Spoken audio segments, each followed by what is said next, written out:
আসসালামু আলাইকুম, সবাইকে স্বাগতম। প্রিয় শিক্ষার্থী বন্ধুরা, আজকে আমি এই যে আইসিটি বিষয়ের ডিজিটাল ডিভাইস অংশের অনেক সময় লজিক গেট সম্পর্কিত একটা প্রশ্ন প্রায় পরীক্ষায় এসে থাকে, সেটা যে নর গেট দ্বারা এক্স অর গেট বাস্তবায়ন। অনেক সময় এক্স অরের প্রতীক থাকে, দেয়া চিত্র থাকে, আর বলা হয় উদ্দীপকে বর্ণিত চিত্রটি দ্বারা নর গেট দ্বারা কীভাবে বাস্তবায়ন করা যাবে, সেটি আজকে আলোচনা করার চেষ্টা করব। আলোচনায় আছি আমি মোহাম্মদ সিরাজুল ইসলাম, বরিশাল সরকারি model school and college, Barishal. তো শুরু করা যাক। প্রথমত আমরা তো জানি যে এক্স অরের সূত্র হচ্ছে এইটা, এই যে এইটা হচ্ছে এক্স অর গেটের সমীকরণ হচ্ছে এইটা। মনে করি ওয়াই সমান এ এক্স অর বি, তো এ এক্স অর বি এটা হচ্ছে এক্স অরের প্রতীক। আচ্ছা, এখন এইটার আর একটা কিন্তু মৌলিক উপস্থাপন আছে, যেটিকে বলা হয় বিভাজন উপপাদ্যে বলা আছে যে এইটার সমার্থক সূত্র হচ্ছে A not B plus A B not, বা বলতে পারি A bar B plus A B bar, বা বলতে পারি এ পূরক বি প্লাস এ বি এর উপরে পূরক, যাই বলি না কেন। আমি নট বলি, পূরককে নট বলি সহজ ভাষায়, কারণ লজিক গেটের সাথে নটের মিল আছে সেজন্য। আচ্ছা, এখন এটা সমান এইটা, এটা তো আমাদের সূত্র থেকে এসেছে, বিভাজন উপপাদ্য থেকে এসেছে। তাহলে এইটাকে এখন কিভাবে নর গেটের মাধ্যমে উপস্থাপন করা যায়, তার জন্য নর মানে কি অর এর উপরে প্লাস, তাহলে আমাদের এখানে ইনটু আছে, সেটাকে অর করতে হবে, তার উপরে আবার নট থাকবে। সেই জন্য এই দুই দিকে আমরা ডাবল নট নিতে পারি বা ডাবল বার নিতে পারি। এই যে দুই দিকেই নিলাম, এখানে নিলাম, এর এখানে নিলাম। ভালো করে লক্ষ্য করি, এইটুকু এখানে লিখেছি প্রথমে, এইটা এখানে লিখেছি নিচে সম্পূর্ণ। এবার ডাবল নট যে কোনো জায়গায় নেওয়া যায়, কারণ এ ডাবল নট সমান এ, এই নিয়ম অনুযায়ী আমরা এইটার উপর ডাবল নট নিয়েছি, এইটার উপর ডাবল নট নিয়েছি। এখন কেন নিয়েছি? কারণ আমাদেরকে যদি এইখানে ইনটু আছে, ইনটুর উপরে এই নটটা এখন যদি ভাঙি, দুই খণ্ড করি, তাহলে কিন্তু এটা প্লাস হবে, ইনটুটা প্লাস হবে ডি মর্গেনের দ্বিতীয় উপপাদ্য অনুযায়ী। সেই জন্য আমরা এটা প্লাস করার জন্য, প্লাসের উপরে নট রাখার জন্য ডাবল নট নিয়েছি দুই দিকে। ডাবল নট যে কোনো জায়গায় নেওয়া যায়, বা ডাবল বার যাই বলি না কেন। তো এটাকে যদি আমরা এখন ভাঙি, কী হবে? এই যে A not, A double not plus B not, আবার A not plus B double not. আবার বলছি আমি, এ নট ছিল, ইনটুটা প্লাস হলো, বি এর উপরে এই নটটা ভেঙে দুই খণ্ড হলো, প্লাস যেখানে ছিল রেখেছি, এর উপরে এই নিচের নটটা ভাঙা অংশ, আর বি নটের উপরে ওই নিচের নটটার ভাঙা অংশ, আর এখানে ইনটুটা প্লাস হয়েছে। ডি মর্গেনের দ্বিতীয় উপপাদ্যে বলা আছে গুণের পূরক সমান পূরকের যোগফল। গুণের উপরে পূরক ছিল, সেটা আলাদা আলাদা পূরক করে তার যোগফল হবে, এটা ডি মর্গেনের উপপাদ্যে বলা আছে। তাই এই নিচের নটটা ভেঙে আমরা এটা পেলাম, এই নিচের নটটা ভেঙে এখানে পেলাম। এখন এই উপরের এই নট কিন্তু, উপরের এই বার কিন্তু এখনও আছে, তাই আমরা এই যে এটা এখানে রাখলাম, এটা এখানে রাখলাম। এটা থেকে আবার এটা আনার সময় কি করব? এ ডাবল নট সমান এ হলো বি নট, আর A not B double not সমান বি, উপরের নটটা থেকে গেল। আমি আবারও বলছি, লক্ষ্য করি, এই পর্যন্ত আগে বুঝি।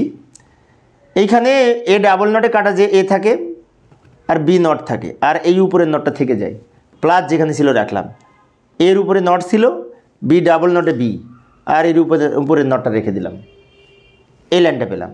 এখান থেকে আমরা যদি এইখানে আসি তাহলে কি পাবো? এইখানে এই অবস্থাটা তো নিচে আর রাখলাম, এখন এই লাইনটা হুবহু নিচে তুলে নিলাম। কেন তুললাম? কারণ হচ্ছে এই প্লাসের উপরে কিন্তু নট প্রয়োজন হবে, তা না হলে কিন্তু নর হবে না। নর মানে কি? অরের উপরে নট। এই লাইনটা সেজন্য এখানে তুলে নিলাম, প্লাসের উপরে নট আছে, মানে কি এটি দ্বারা নর গেট তৈরি করতে পারবো। বি নট, নর গেটের মাধ্যমে নট গেট উপস্থাপন করা যায়, তাহলে এটি দ্বারাও আমরা নর গেট তৈরি করতে পারবো। এ নট, এটি দ্বারাও নর গেট তৈরি করতে পারবো। প্লাসের উপরে নট, এটি দ্বারাও নর গেট তৈরি করতে পারবো। বাট এই প্লাসের উপরে কিন্তু নট নাই। নট না থাকলে কি হবে? উপরে নট নিতে হবে, কিন্তু নিলে একটা নেওয়া যাবে না। ওই যে বলেছি এ ডাবল নট সমান এ, মানে কি নিলে ডাবল নট নিতে হবে। তাহলে এখানে আমরা ডাবল নট নিব, ডাবল নট।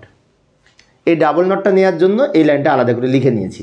অনেক বইতে দেখবে তোমরা এটার উপরে আবার ডাবল নট এক লাইনে দিয়ে দিচ্ছে, এই লাইনের পরে শিক্ষার্থীদের বুঝতে প্রবলেম হয়। সেজন্য এই লাইন থেকে আগে আমি এটা নির্ণয় করেছি, ওই লাইনটা আবার আলাদা করে তুলে তার উপরে ডাবল নট দিলাম, কারণ এই প্লাসের উপরে নট প্রয়োজন হবে। এখন অনেক শিক্ষার্থীর মনে হতে পারে যে নিচের নটটা ভেঙে আমরা 2 খণ্ড করলে এটা প্লাসটা ইনটু হবে। না, প্লাসটা ইনটু হলে তো আবার ন্যান্ড হয়ে যাবে, নর হবে না। তা নর যদি করতে হয়, নর গেট দ্বারা যদি বাস্তবায়ন করতে হয়, তাহলে এখন এইটা দ্বারা আমাদের লজিক গেট তৈরি করব। কারণ এটি দ্বারা আমরা যদি লজিক গেট তৈরি করি, সবগুলা নর গেট এর মাধ্যমে উপস্থাপন হবে। যাই সমাধান করার চেষ্টা করি। এই যে এখানে আমি ওই সূত্রটা নিয়ে এসে রাখলাম, ওটা দেখে দেখে আমরা আঁকবো। তো এখানে এ আর বি দুইটা ইনপুট, তো এ একটা ইনপুট নিলাম, বি একটা ইনপুট নিলাম, দুইটি ইনপুট। এইটার জন্য যদি আমরা আঁকতে চাই তাহলে বি নটের সাথে এ যোগ হবে, তার উপরে আবার নট হবে। তা বি নট আমরা নিলাম এখানে, বিকে আমরা যদি নর গেটের মাধ্যমে নট বাস্তবায়ন করতে চাই তাহলে আমাদের এ বি এই দুইটা বি একসাথে এখানে নর গেট অঙ্কন করলাম।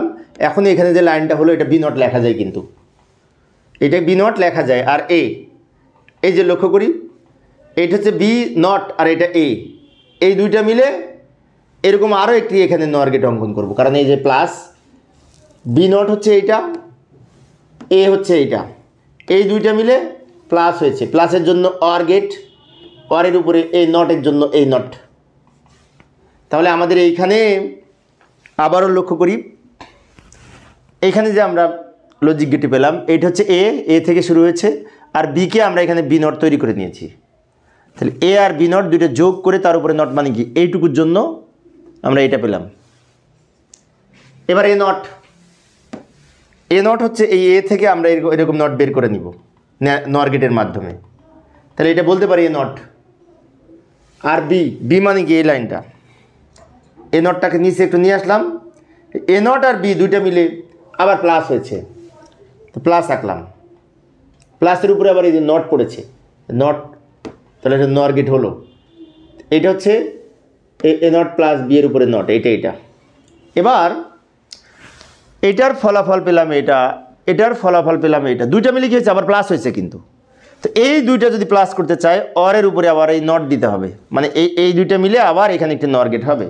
কিন্তু এই নর গেটটা এত বড় তো অঙ্কন করা যাবে না, আমরা ছোট করে নিই, নিচে নিয়ে আসলাম। এটা আমরা এটা একটু লিখে নিই, বি নট এটা এ, এটা বি নট এটা এ নট, তাই না?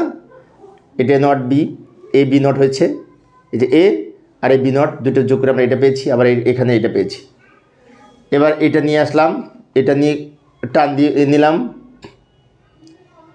এই দুইটা মিলে এই যে এটার ফলাফল এটার ফলাফল এটা, দুইটা মিলে প্লাস হয়েছে, প্লাসের জন্য অর গেট, প্লাসের উপরে এই নিচে নটটা পড়েছে তাই নট, এবং এইখানে যে লাইনটা পেলাম সেটা হচ্ছে এইটা যোগ এইটা, তার উপরে আবার নট, মানে এই একটা নট পর্যন্ত হয়েছে, উপরের নটটা বাকি আছে। তো উপরের নটটা যদি আমি এইটা দিয়ে তৈরি করতে হবে, কিন্তু আর উপায় নাই, কারণ এই একটা ইনপুট দিয়ে আবার আমরা এইখানে উপরের নটটার জন্য এরকম নর গেট আবার এখানে তৈরি করতে পারি, এইভাবে তৈরি করা যায়। দ্রুত লিখে দিলাম সময় সেভ করার জন্য। তাহলে কি হলো, এটা টোটাল এখানে অঙ্কন করে নিলাম, এই নটটার জন্য আবার উপরে একটা নট হলো, অর্থাৎ এটার ফলাফল এটার ফলাফল এটা, দুইটা মিলে প্লাস হয়েছে, প্লাসের উপরে একটা নট পড়েছে। এখন তার উপরে আর একটা নট দিতে হলে আমাদের এখানে আর একটা নর গেট অঙ্কন করলাম এই উপরের নটটার জন্য।